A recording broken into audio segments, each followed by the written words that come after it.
Hey everybody, if you're a restaurant or hotel business, you know how crucial it is to manage costs without sacrificing quality. That's where FoodBuy, the largest GPO in the industry, comes in. With FoodBuy, you gain access to exclusive pricing, unmatched buying power, and a vast network of trusted suppliers, all designed to help you save time and money. Whether you're running a high-end hotel or a bustling restaurant, FoodBuy is your one-stop partner to streamline purchasing and get the best deals. Want to see how they're changing the game?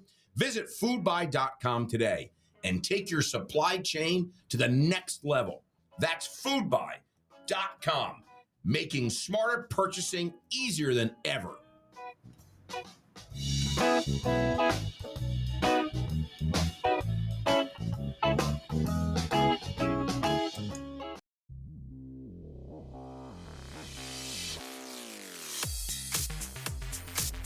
Live from the Pepsi Studios in New York City, it's the Hospitality Hangout Podcast featuring the restaurant guy and the finance guy. Everything's better with Pepsi. Everything is better with Pepsi. It really is, Jim. You know what's better with Pepsi? A little Starry. Little Starry and Tito's is really good. Throw a little Don Julio and it's Starry tastes great. I am loving my my new Pepsi mug. I noticed. And I got, you know what I'm putting in there, Jimbo? I'm putting a little of this Pure Leaf, which is unsweetened iced tea. I think you single-handedly keep Pure Leaf. You're like their number one fan. Oh, it's a big Pepsi product, and I'm loving it. We got a great podcast, Yes, Jimbo. we do, and we're going to jump right into it. I have the privilege of welcoming you all more formally to the Hospitality Hangout, a hospitality-focused podcast where the founders at Branded share their insights and bring technology and innovation leaders that are making things happen in the industry we love. My name is Jimmy Frischling, otherwise known as the finance guy. I'm going to bring back my partner, Mr. Michael Schatzberg, also known as... For my formal introduction? Also known as the restaurant guy. You want to do a little formal? You know, Jimbo, I got to tell you, thank you. And to all those listening, feel free to call me Shatsy. And we are the personalities behind Branded Hospitality. And I got to tell you, Jimbo, we are at the intersection of capital, hospitality, restaurants, technology, innovation, and multi-thousand-unit franchise operations. That's who we are. I always feel when you get to what we sit at the integration of, I always think that's a tell for the guests we have. And I get the privilege again. It's my lucky day. Julie, our producer, allowed me the privilege to introduce you to this episode. And we have our friend, Mr. Greg Flynn, founder, chairman, and CEO of the Flynn Group and Flynn Properties. And while we don't usually do an introduction, we usually let it just kind of come across through the episode. But when you have a guest such as Mr. Flynn, it's royalty, Jimmy. When you have a hospitality, royalty, you know what? We're going to share a few details before we bring Greg into the action. So, I think it's very apropos with going to Chicago for what we like to call the Oscars of the restaurant business, right? Yes. That we have an Oscar winner here with us today. Yes, we do. You don't get Oscar winners on this show. Let's drop some knowledge. The Flynn Group, Flynn Properties, over 2,600 Applebee's, Taco Bell's, Panera, Arby's, Pizza Hut, Wendy's, and Planet Fitness units, collectively combined generating north of 4.5, wait for it, Chatsy, billion in sales. That's with a B. Yes, this company employs over 75. That's a lot of business. Over 75,000 people, and guess what? 44 states, 2 countries. But wait. There's more? There's more. There's more. Flynn Group is the largest franchise operator, pause for effect, in the world. In the world, Jimbo? In the world. I'm thinking United States. In the world. Flynn Properties invest in commercial real estate, has owned and managed more than 3 million square feet since its founding in 1994. Okay? But wait, Chats, you know what? Don't tell me there's more. There's more. There can't be more. Let's talk about hotels. It owns 121 hotels, including the luxury resorts in Esperanza and Chileno Bay, both located in Los Cabos, Mexico. Go to Esperanza. That's a nice place. The Caneros Resort and Solage, both located in Napa Valley. The Hotel Madeline in Telluride, and the Huntington in San Francisco. I know some of these places, Jimbo. These are super deluxe places. These are no like Days Inn and Motel 6. Clearly, your wife and your wife's family took you. Not that there's anything wrong with those. Okay. These are some nice places. And now that is the little introduction that I wanted to give of our guest and our friend, Mr. Flynn, today. So look, with that in mind, I think we jump in And what do you, Shats? Do you want to allow Mr. Flynn to introduce himself? Or you want me to jump right into Trivia Tuesday? Should we let Greg say hello?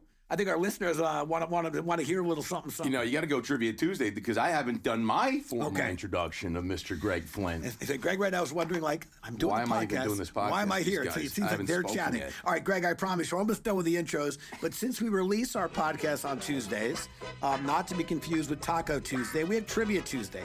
We're going to have some fun with this because you guys, our listeners, know how the game is played. I'm going to give you 2 truths and a not truth about our friend Greg. And who gets to guess? The not truth is also known as a lie.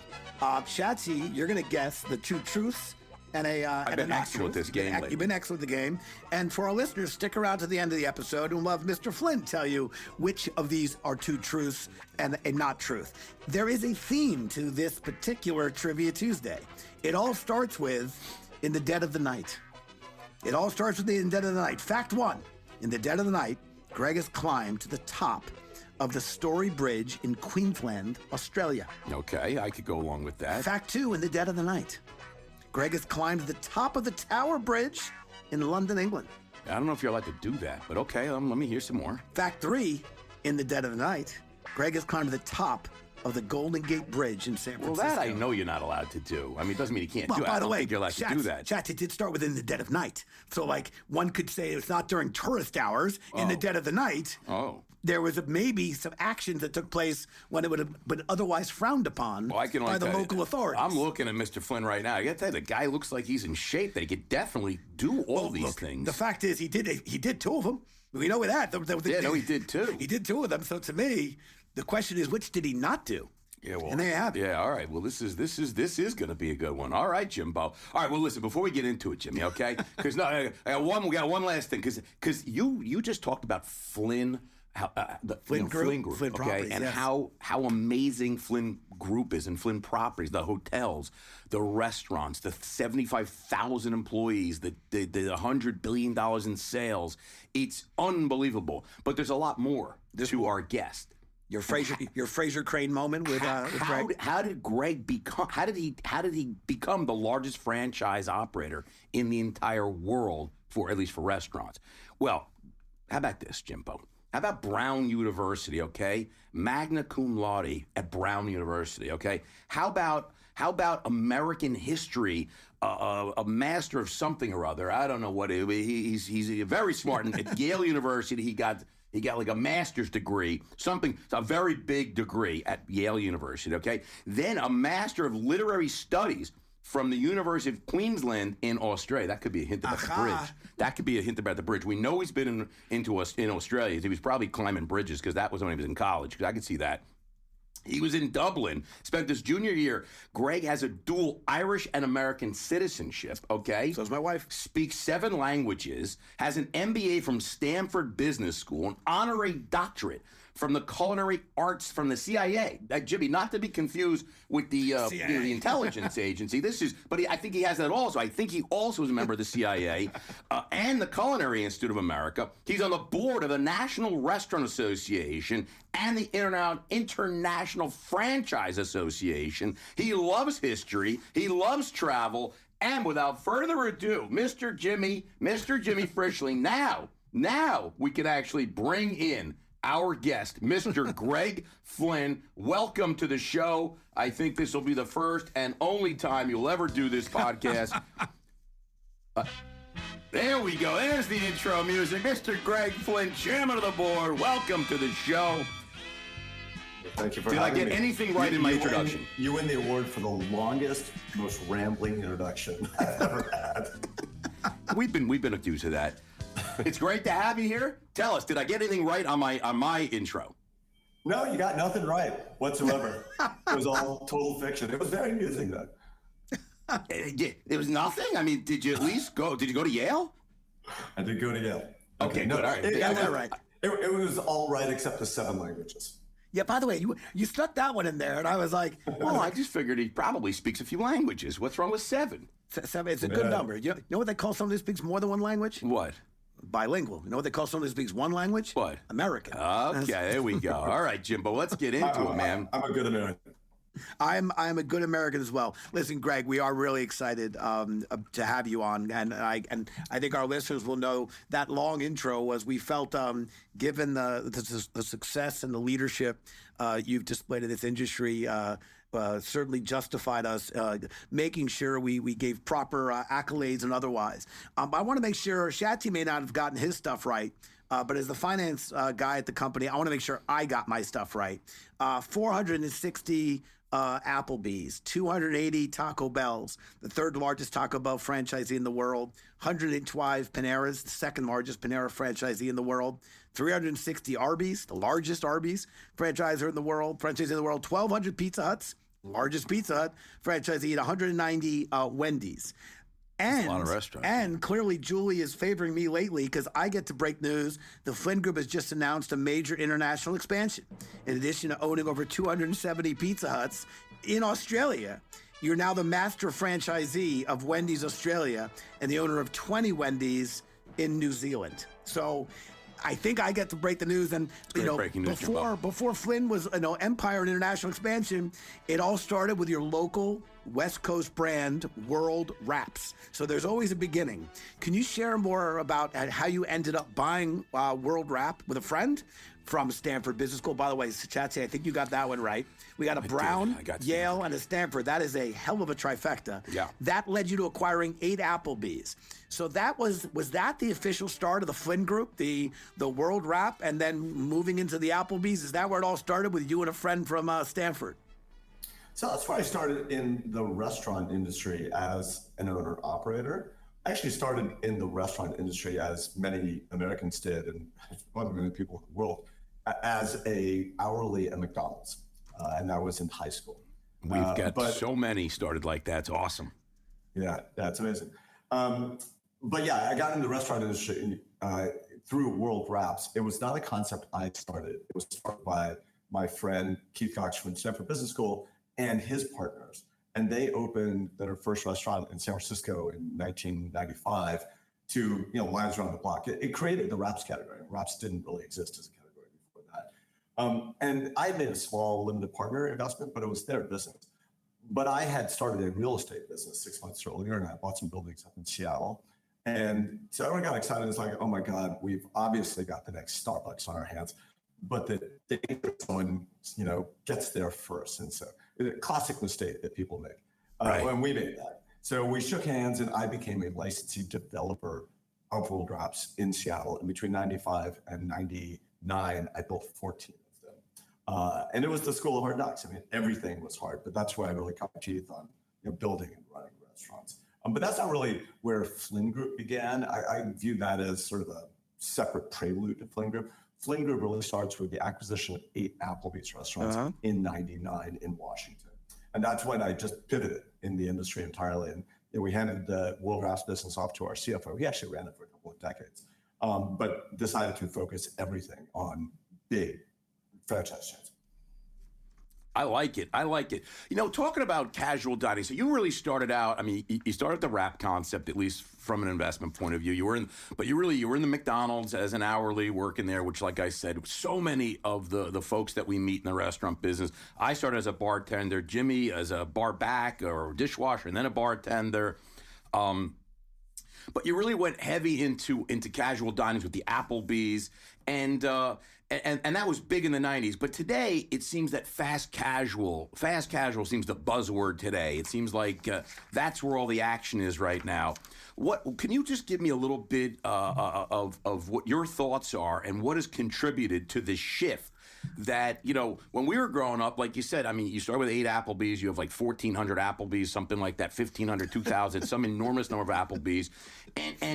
But now things are kind of shifting today, and it seems like a lot of the younger generation are much more into the fast casual, more grab and go kind of thing. What have you seen has contributed to that shift, and where do you see the industry going as we continue in the next 10, 20 years? Well, one of the main reasons to be diversified in the industry, and we're diversified as to segments and brands, is that you don't know for sure where it's going. And so when we got into Applebee's, it was it was the leader in casual dining, and casual dining was the hot segment. How many stores when you had those 8, how many did they have at that time? Do you remember? They were probably just crossing 1,200 or something at the time. Oh, really? Okay, so it was pretty big already. It was already like a meaningful chain. Yeah, right. Maybe it's less. Maybe it's 1,000. Right. But, Still we picked it because it was the clear leader in the hot category. Right. And people need to remember that. So now they look at casual dining, and sometimes they think, oh, that's sort of yesterday's segment. And, I actually dispute that there's not an ongoing role for sit-down dining with liquor. I think there is. But, and they have almost a hubris around, oh, that's not what people want anymore. What people want is, counter service food that isn't drive-through fast food, right? Mm-hmm. This in-between segment. And that may be true now, but it may not be true 10 years from now. You just don't know. And so it's, from my point of view, best to, have a flag in each of them and be there if it turns out to be, the hot segment. There are only 2 national players in fast casual. It's Chipotle and Panera. And then there's sort of that next rung of really promising, but not there yet, national concepts like Cava, Sweet Green.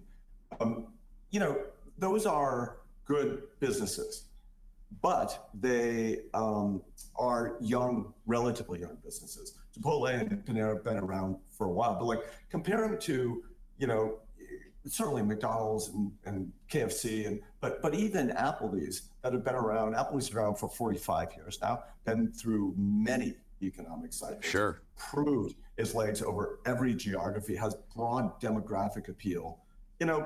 It's at a different level of proof point. Don't count Applebee's out just yet, right? I know. And, it is true that too many casual dining restaurants were built in the 90s and early 2000s, and they are being winnowed down. And even Applebee's has closed, appropriately a number of restaurants. You got to trim the plant to keep it healthy. But there will, as I said, I think always be an important role that sit-down dining with liquor plays. There's just always going to be deep demand for it, and someone's going to make money selling into that demand. And Applebee's is better positioned than anyone else to do so. And we had a very good year last year. We're having a good year this year. That's great. I love it. 2 things. And by the way, we just bought 26 more Applebee's in Florida. And we just signed a development agreement for 25 Applebee's with the franchisor. So you're bullish on Applebee's. We see the whole industry. No, 2 things I heard as you guys were chatting. One is that Greg, cut his teeth in hospitality at McDonald's. And Schatz, you and I have met so many executives and CEOs. I mean, we did a 6-part podcast on the road. 5 of the 6 CEOs had started as a dishwasher. Yeah. And I still feel our industry, of course, we have a lot of work to do. And of course, we'll always be striving to get better. But the democratization of this industry, to me, is astounding. When I think about how many people cut their teeth. I started in high school. It was a gig job. It was all cash. And I started as a busboy at a barback. And then, just continued to, and I left the industry, and now I feel very lucky to be back. The other thing, I'm going to do a coffee table book, Jimmy. Not on coffee tables, okay? No, I'm going to do a coffee table book. I'm going to take all the operators, all the big CEOs, and I'm going to picture and where they started. Yeah, because I got to tell you, it would be an incredible book, and I think it'd be a lot of pages. It's a great book, and by the way, if you don't move quickly, somebody's going to take that idea. And I've already trademarked everything, so nobody do that. By the way, the other thing Greg talked about, and he used it very casually, but it's so important, is diversity. And I think about it as, for our own investment business, I love how people always want to cherry pick what they think is the best idea. But at the end of the day, things change, times change, trends change, and diversity really is your friend. But Greg, when it comes to running a successful and profitable, operation, clearly you and your team know a thing or two and have had great success. But you've shared that one of the pros and maybe one of the benefits of joining a mature and established brand as a franchisee is that, what I entertain is your life is easier. You're not worrying about, let's say, the distractions that come maybe with the brand development or even the menu or the marketing tools. And you get to really focus on being the best operator that you can be and really delivering for your guests and your employees the best experience for them. Can you share, if you don't mind, your secret sauce? How do you run your operations? Because you've been a buyer of established brands and then clearly succeeding as an elite operator. So can you talk a little bit about that for us? Well, operations are at the heart of everything we do. It's our top priority. It's probably our top 3 priorities, really. And the whole organization is focused on it, and our whole support network, doesn't exist but to support operators in the field. That's the one thing which is hard to do consistently over multiple brands and geographies, and essential to do, if you really want to succeed in the long run. And it's the key differentiator. And when we look at all of these opportunities where, it may involve a lot of money because these are valuable businesses or body or whatever, but there are a lot of people with a lot of money. What we can bring is running it well afterward. That's the hard part. And that's sort of the magic. It's like, if you can really be an excellent operator and have enough financial, sophistication, access to capital, and deal expertise, it's a very rarefied, competitive environment. And often we find ourselves in opportunities where we're the only ones, who can do it. But you're right. And then the other thing is, being a great operator is in and of itself a gratifying thing. And I think our team takes a lot of pride in being, a premier operator. And we take a lot of satisfaction in the recognition we've gotten around that. So for instance, last week at the National Pizza Convention, Flynn Pizza Hut was named Franchisee of the Year, which is not an easy thing to do when you're, the biggest, and you think a lot of large numbers would kick in and you'd be at best average. We're not average. Like, we really outperformed in a lot of the That's metrics. a very big award. That's the crowd. The crowd's going nuts right now. Yeah, that's okay. And then for 2023, we were named Applebee's Franchisee of the Year for the 5th time. And we're the largest there. We're 28% of the system. So it's hard to do it when you're small and don't have the averages working against you.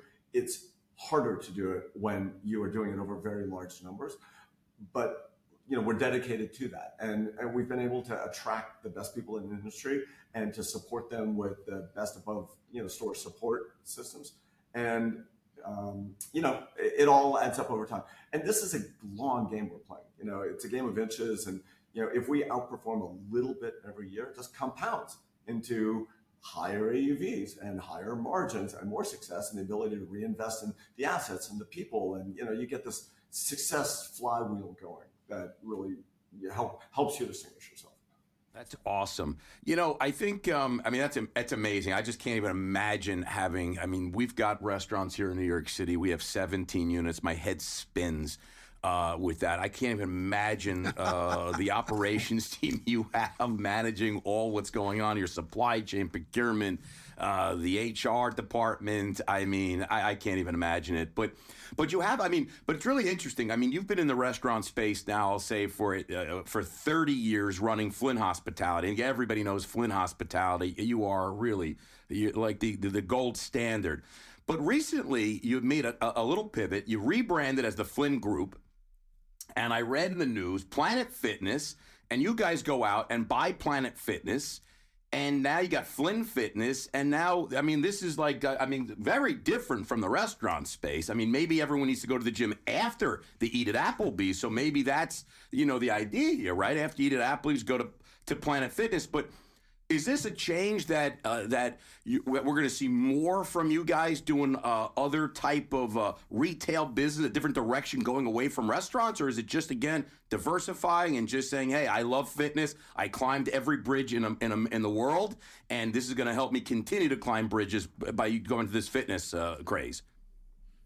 Well, you can think of it as the great circle of life. It's vertical integration.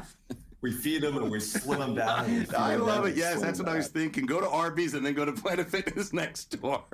Yeah, we'll give you 5% off. So you can think of our growth and our whole, very deliberate evolution in chapters. So chapter 1 was growing Applebee's to be, we'd like to think, premier, multi-state operator at scale.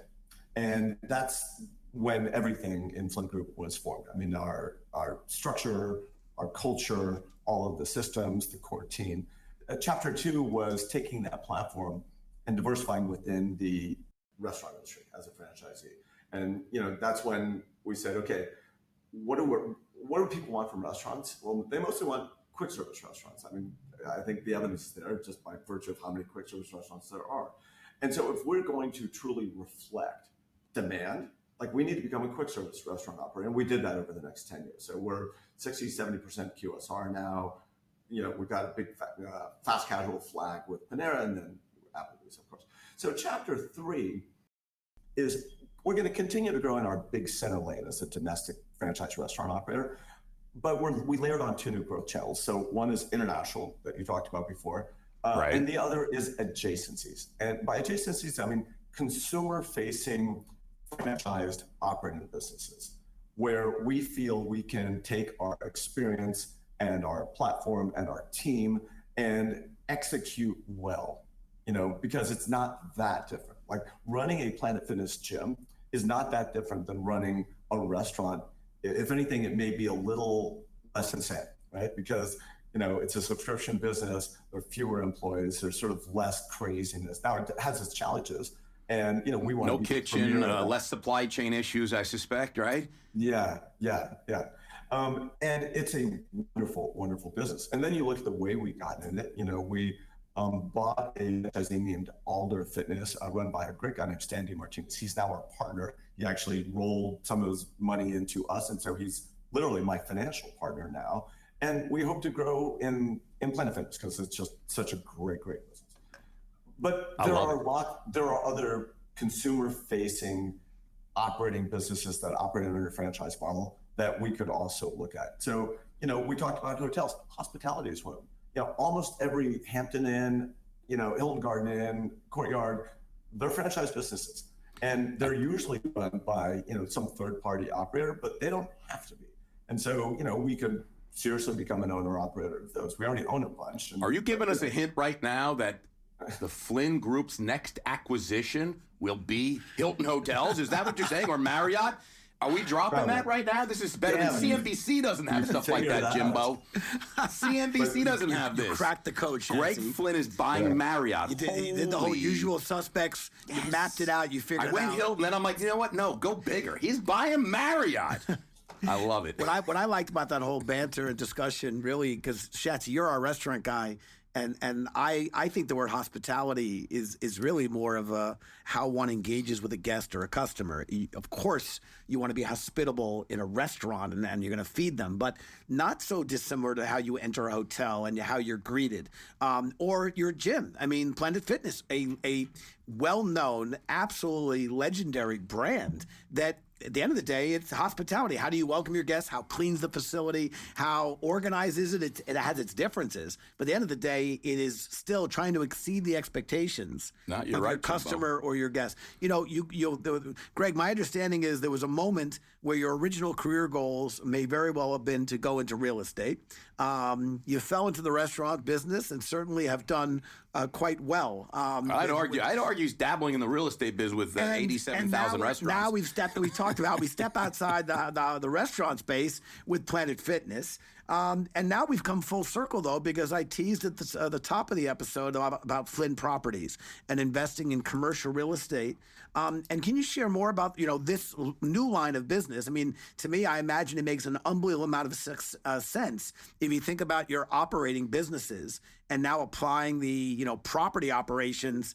I see it as synergistic, but can you share the Flynn Properties and what the focus and strategy is for that part of your portfolio? Yeah, so, I had a background in real estate before business school, working in New York and London. And I came out and I started like a little real estate equity fund and started buying little buildings, like distressed buildings from lenders in the mid-90s. And that was a great time to do it because you have the same as a loan disaster, right? It was like literally shooting fish in the barrel. And so we had a good run with that. And that was almost entirely an office building business. And we are market timers with office buildings. Like I think they're a very cyclical asset class. And you can do everything right with an office building in terms of like redeveloping and running it well. But if you get the timing wrong, like you're screwed. If you get the timing right, you almost don't need to do anything else right. Now it's the best if you can do everything else right. And get right, sure. So we've been in and out of office buildings. And in this latest cycle, we were lucky enough to sell our whole portfolio leading up to 19 We still have one building, and that's like a headache. But starting in 2006, we purchased our first resort. It was Esperanza in Cabo. That's a beauty. And we had focused on mostly these luxury resorts, partly because I really like them. I also think you can make good money at them. Nice place to go on vacation. From our growing restaurant business that scale really matters. That, there are such advantages, such power in scale. And there is not a scale business for boutique luxury resorts. And that's when, starting in the late teens, I would set the pivot in hospitality toward the, extended stay and select service hotels, because just like, branded franchise restaurants, you can do it at scale. And that's what we're doing. So our plan is first to build up a meaningful portfolio. We've done that, we have 115 of them. And then to seriously look at becoming the owner operator of those ourselves. But I first wanted to go to school on, all of the great third-party operators who are currently running it. That's awesome. And I don't know if we'll do that, but it's irresistible to think about it, right?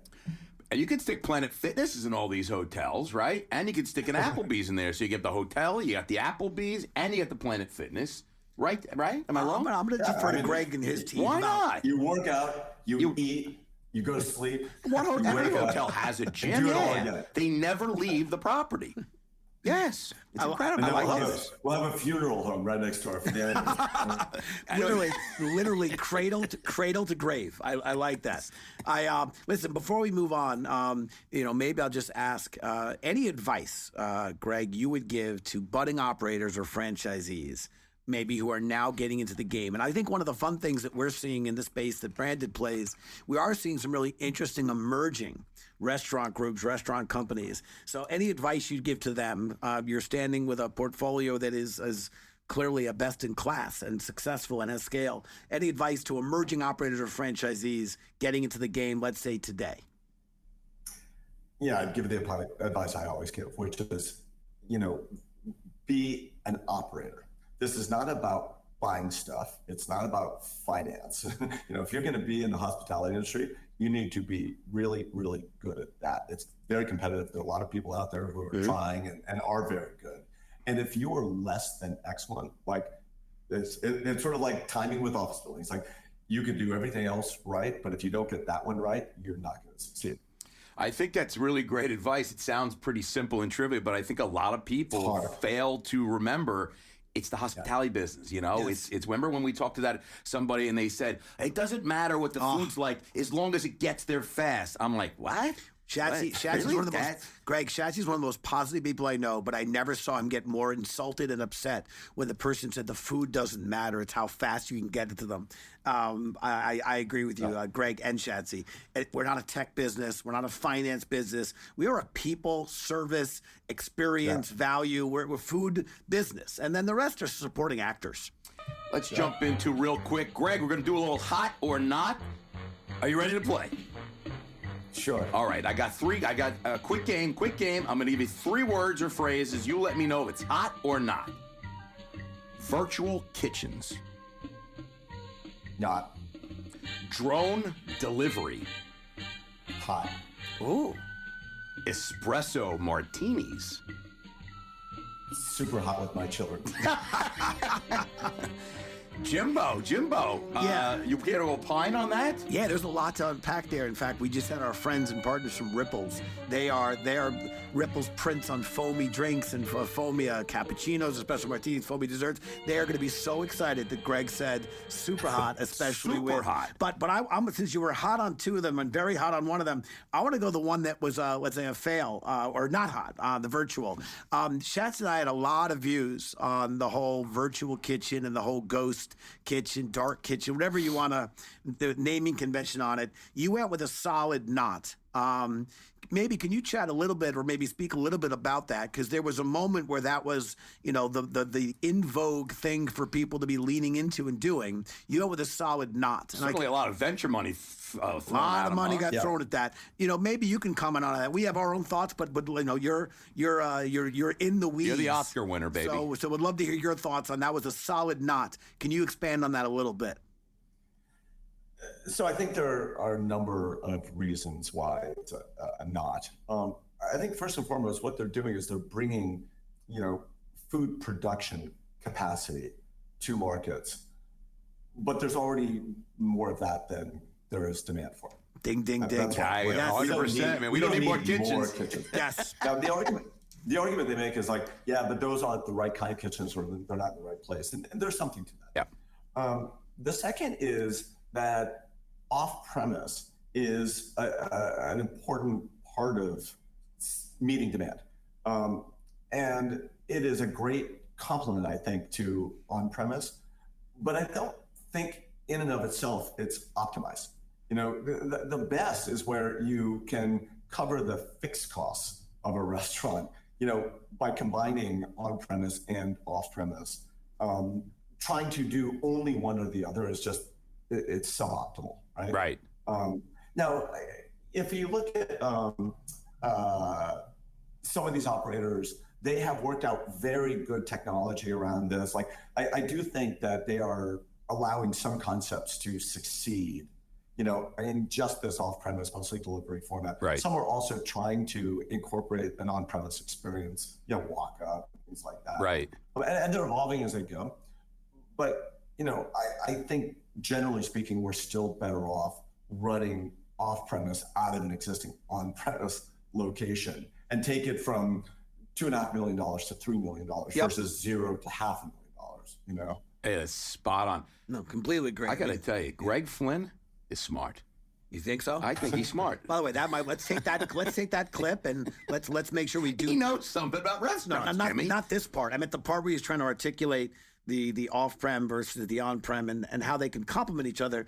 I always, to your point, when they were trying to solve for excess kitchen capacity, I'm like, well, that's silly. We got a lot of kitchen capacity. And then the idea, and I thought when people approached us with the delivery only, the virtual or the dark kitchen only, we kind of felt we knew the winners were already going to be. It's the people that were succeeding in brick and mortar. You own a restaurant, you know what you're doing. It was the people that actually knew how to manage their supply chain, their inventory. They had their manuals and they had their procedures in place. And that's hard. It's, as you know firsthand, really hard to do. Now do that in a shipping container in a garage.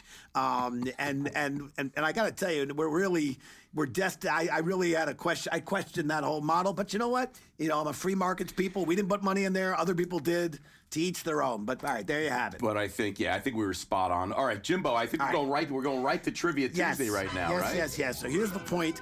I'm going to quickly give you the factoids, our 3 factoids about. I've been thinking about this the entire cast. And you've been listening. You heard a little Queensland. You heard a little England. I heard. You heard the West Coast. You were paying attention, Shatsy. Greg was dropping nuggets of info. I don't know if he knew he was doing that, but I've been picking up on it. Yeah, basically, he's basically lived in each city where that bridge exists. He gave you that. Okay, just as a reminder, here are the 3 factoids. 2 are true, 1 less so. Each happened in the dead of night. Greg climbed to the top of the Story Bridge in Queensland, Australia. Greg climbed to the top of the Tower Bridge in London, England. Greg climbed to the top of the Golden Gate Bridge in San Francisco. All is keyword, Shats, in the dead of the night. What do you say? Yeah, I'm going to go with this, Jimbo. I'm thinking, and this could be completely wrong, and I don't know where Greg is from. I don't think we got to where he was born and raised. You pausing for effect? I wasn't sure. I was thinking he was going to say something to me. I was going to say, well, actually, I'm from San Francisco. But I was born and raised, and I live in San Francisco. There you go. Oh, see, that kind of threw me. Because I was thinking you were young when you were in Australia, and you were young when you were in England, so you were like doing kind of stupid things because you were young, and so you're like, I can climb that. He can climb all 3 of those right freaking now. Well, no, I know he can. I mean, I know he can, but it's like, when you're young, you do kind of things that you make, So what do you think? I don't think he was on the. I think he did not climb to the top of the Golden Gate Bridge. I just don't think that happened. I feel like. All right. I feel like they have like SWAT teams out there. So you feel like he played an away game. He went when he's more than 1,000 miles from home. He's like, he climbs a bridge. I can do whatever I want. I'm an American. Yeah. All right, Greg. Shats is locked. He's locked. I'm locked in. He's locked in. He's saying. All right. Well. He's saying the false city was San Francisco. Shatsy, you are wrong. Aha. Sorry about that. My thought process is totally wrong. The lie is the Tower Bridge in London. I did not climb that. Damn it.